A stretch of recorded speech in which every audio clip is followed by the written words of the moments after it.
Et pour en parler, nous sommes avec Monsieur Boudjema, Gilet jaune. Bonsoir. Merci d'être avec nous sur RT France, ainsi qu'Éric Roman, secrétaire national du syndicat France Police. Bonsoir Éric Roman, merci d'être avec nous sur RT France. On va parler de ces accusations ce soir du député de Gironde qui a dit avoir été victime d'un matraquage des forces de l'ordre. Loïc Prudhomme qui manifestait à Bordeaux, il dit avoir été blessé par les policiers en fin de manifestation. Il a porté plainte auprès de l'IGPN. Pourquoi ces violences en fin de manifestation? Comment est-ce qu'on peut les expliquer selon vous?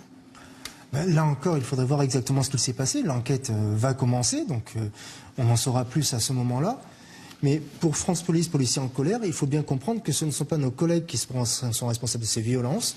Il s'agit là de police administrative, donc qui est ordonnée par la chaîne hiérarchique, qui remonte jusqu'au gouvernement.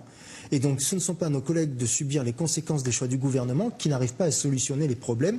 Et la crise des Gilets jaunes, encore, est-ce qu'ils cherchent vraiment à la solutionner ou est-ce qu'ils cherchent à la faire durer jusqu'aux élections européennes afin de maintenir son électorat et d'arriver comme premier parti de France devant le Rassemblement national? Quelle est votre réaction, Boudjema, ces violences policières? On le voit, il y a toujours des épisodes malheureux. Je rappelle quand même que la manifestation de Bordeaux n'était pas déclarée. Donc est-ce que certains policiers disent quand c'est pas déclaré, effectivement, il faut disperser et avec la force au besoin? Concrètement, il faut effectivement attendre les conclusions de l'enquête, mais il y a beaucoup d'enquêtes qui ont été ouvertes. Il y en a près de 400, voire 410. Jamais un mouvement social n'a subi une répression aussi forte. Je rappelle les chiffres.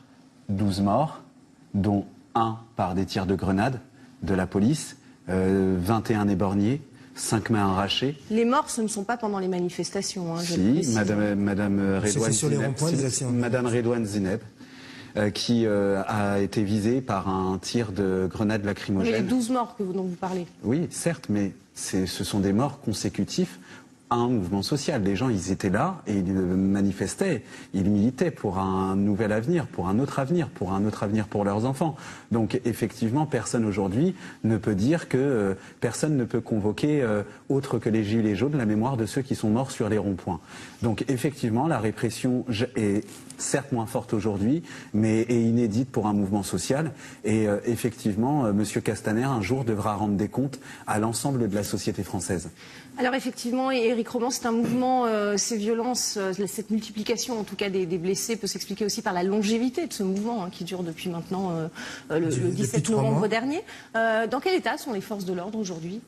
Les forces de l'ordre sont épuisées et surtout elles voient l'avenir avec un regard extrêmement sombre puisque dans 2 semaines il y aura donc les grandes manifestations annoncées du 16 mars avec la fin donc du grand débat.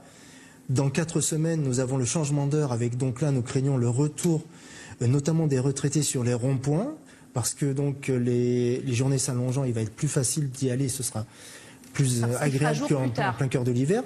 Dans 6 semaines vous avez nous serons à 6 semaines à ce moment-là des élections européennes et donc nous savons que déjà certains partis politiques appellent les jeunes et les étudiants à se préparer pour aller dans la rue à cette époque-là pour faire pression pendant les 6 dernières semaines de campagne pour augmenter leurs chiffres. Après, 1 semaine après les élections européennes, nous avons la Coupe du Monde de football en France, la Coupe du Monde féminine. Donc là, nous partons pour encore 1 mois donc non-stop avec les résultats des élections qui vont être très difficiles. Après, on nous parle d'un 14 juillet encore très chaud au niveau des manifestations. Il y a le G7 ensuite en août. Nous, c'est pour ça que France Police, policiers en colère, demande effectivement à ce que la Coupe du Monde de football soit reportée à plus tard, soit faite dans un autre pays. À cause de ce mouvement qui vous a épuisé, du coup. Ah, mais nos collègues sont épuisés. J'étais encore avec des collègues, j'ai suivi donc la manifestation dans Paris aujourd'hui, j'ai été à d'Enfer-Rochereau à la dispersion. Nous avons des collègues qui ont fait 13 actes aussi, qui sont épuisés, qui ne peuvent plus prendre de congés. Donc vraiment, la situation est catastrophique pour la forme de nos effectifs. Et derrière, avec encore tout ce qui arrive, nous devons faire le maximum pour éviter les problèmes, les débordements, les violences. Et nous n'allons pas y arriver. Avec la fatigue vient forcément les débordements et les violences. Et c'est pour ça que nos collègues n'en sont pas responsables. C'est le gouvernement qui n'arrive pas à solutionner ce problème. Mais le veut-il? Boudjema, 16 mars, grosse mobilisation prévue. Ce sera juste après la fin du grand débat national. Comment envisagez-vous cette mobilisation?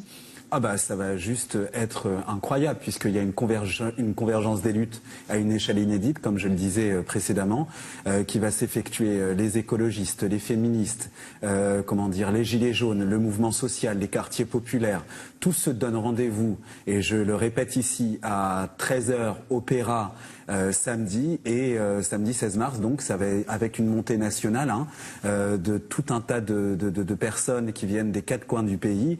Donc effectivement, cette journée va être fantastique, et en préparatoire, on va avoir un 7, 8 et 9 mars incroyable, avec la volonté de ne pas bouger. C'est-à-dire que nous ferons la manifestation et nous resterons sur place le week-end prochain. Donc effectivement, le mois de mars est décisif. Le mois de mars signe le retour en force du mouvement des Gilets jaunes, et le problème ne sera pas réglé. Monsieur Macron, avec la fin du grand débat, n'annoncera rien. Et je propose à tous les citoyens de ce pays de s'organiser et de se mobiliser pour ces 2 dates, parce qu'elles sont importantes et parce qu'elles vont, influer sur les suites des décisions politiques qui vont être prises par le gouvernement. On ne doit strictement rien lâcher.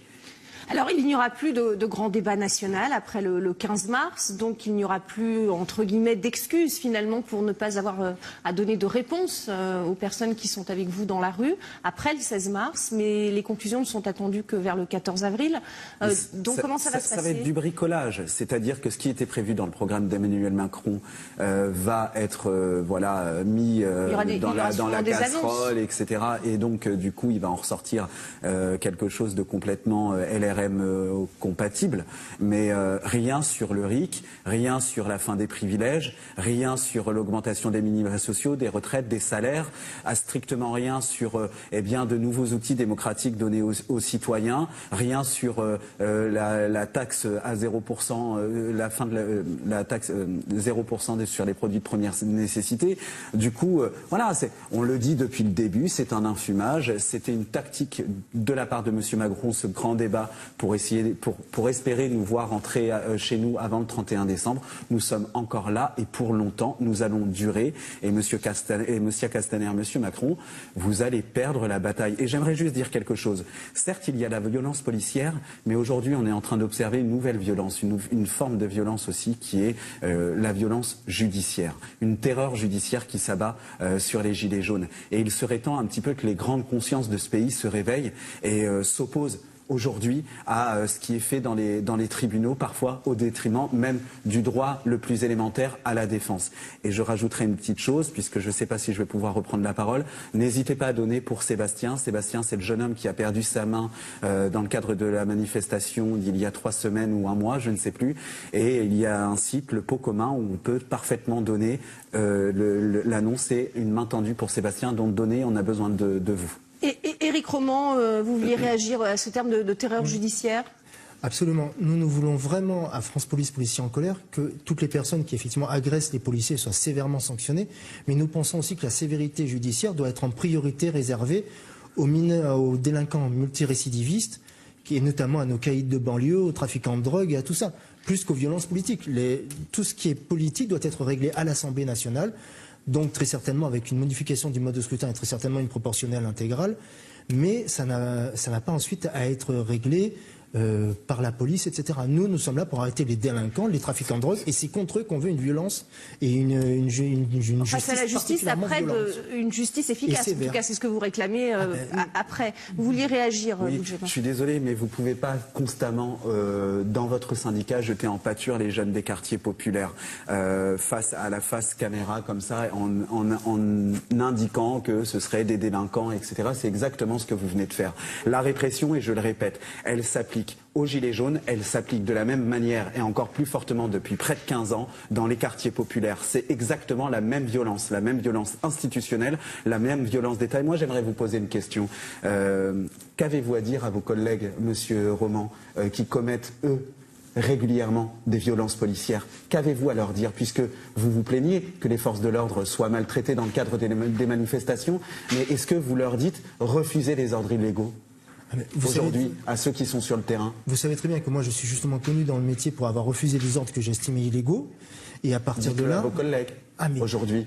Nos collègues là, nous sommes en police administrative et la responsabilité doit aller sur toute la chaîne de commandement.